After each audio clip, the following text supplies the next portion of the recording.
Hi, everybody. Thanks for tuning in today. Well, he did it. The title of the thumbnail title is "He Did It," referring to Jerome Powell today in his comments from Jackson Hole, Wyoming. Came out and basically, in a very dovish manner, indicated that rate cuts are on the way and that we are all to believe that the economy, inflation in this economy has sufficiently been tamed down towards the Fed's goal of 2% so that they can start cutting rates now, that they have patting themselves on the back. They have won the battle, right? Second thing that he said is that the labor market is sufficiently soft now, that dual mandate, that they can start easing rates. And we know we got the revision of 818,000 jobs from the non-farm payrolls report just coincidentally a couple days ago that feeds perfectly into this narrative.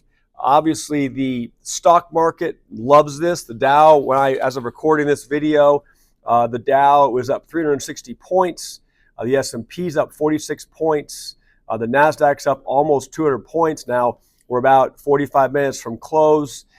But look, the markets are going to keep cheering this. I wouldn't be surprised if you see this rally continue, right? Why not? Gold and silver are also really liking this news. And the gold's up $23 an ounce. Silver's up 79 cents an ounce.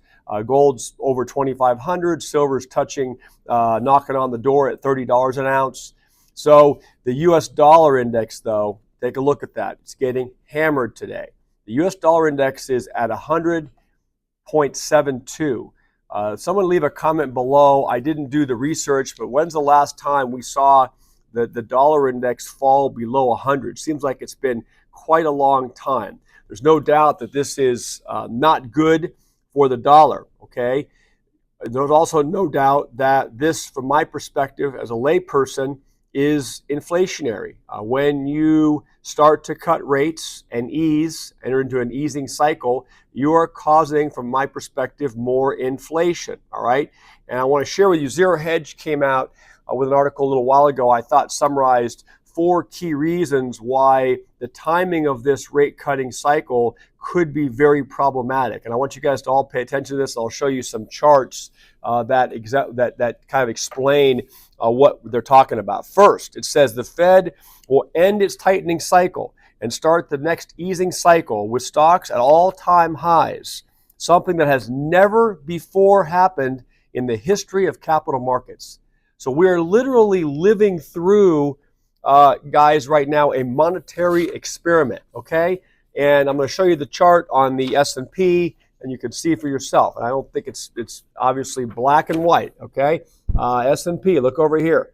That's at all-time highs, okay? And that's exactly when Powell now has announced that they're going to start their new round of easing interest rate cutting, okay? Second reason why this is going to turn out, probably in hindsight, to be very problematic is that housing has not cooled. House prices, maybe in some sectors of the country where they ran up extremely fast, house prices have cooled a little bit. But by and large, the price of houses is still at all-time highs, okay?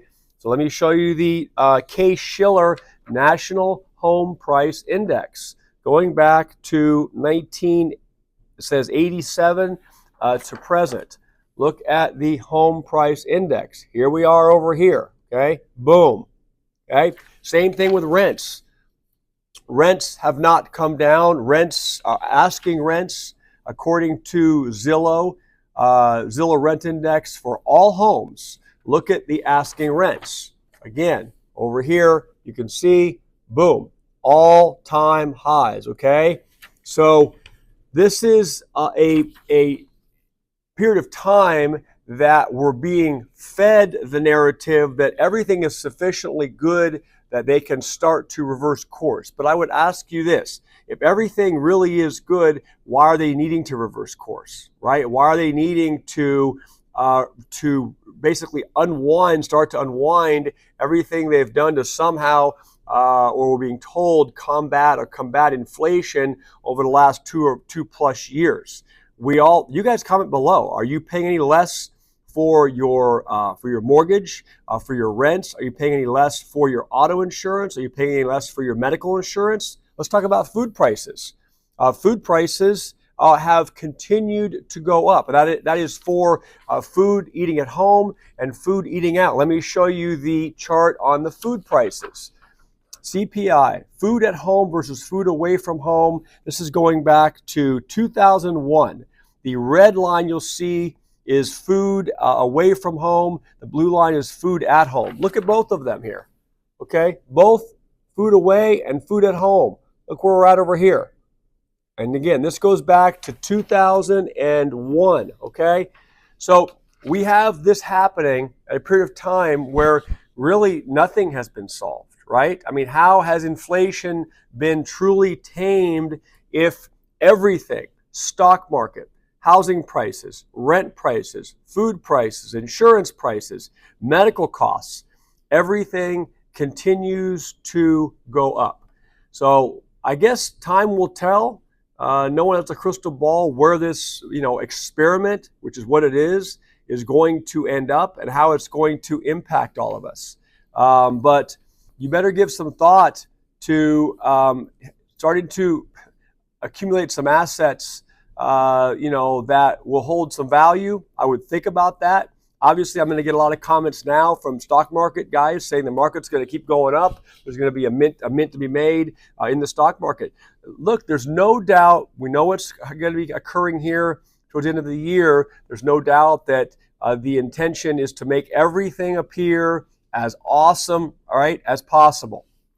I think we all know if we're every day in the trenches working, trying to provide for our families, put food on the table, pay all the expenses that we're all bombarded with every day at whatever economic strata level you're at, okay? Doesn't matter. You're just paying, more maybe per item, but we still all have to earn the funds to take care of these things and survive. So let's see how this goes.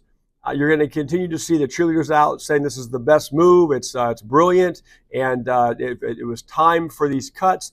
And let's see, the market is pricing in an immediate quarter point, and there's even now a 33% chance of a 50 basis point cut. I guess it would be in September coming up the next meeting.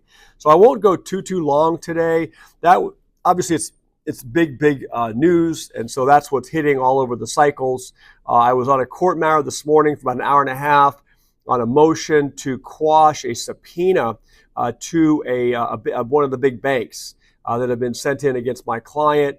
And it just took a long time to get the motion heard. We were successful with the motion, which was good. But again, I want to start spending some time and to keep coming out here and putting up some segments, folks, on ways that I can hopefully help, if I can help all of you to stay out of and not get entangled with the legal system, okay? Staying out of court, right? And it's not going to be specific advice, legal advice to any one of you, particularly with your situation. Every state varies, every jurisdiction. But I really see that as I'm evolving with this channel and trying to kind of find my way. I see that as a primary purpose that I have here. And so I want to focus on this story today because obviously it's big news. And I think that in the years to come, we'll look back at this day and this time period and just be shaking our head, okay? Because we could very easily see ourselves in a hyperinflationary environment in the not too distant future if this is what's going to keep occurring. So again, jumping around a bit, hopefully I'll get the live stream this weekend. I'll notify you guys in advance of that. Thanks for watching. Please subscribe to the channel and support. Give me a thumbs up as well. Love to hear your comments. Share the videos, please, with everybody. This is very important stuff. Take care and have a very safe rest of your day and weekend. Bye.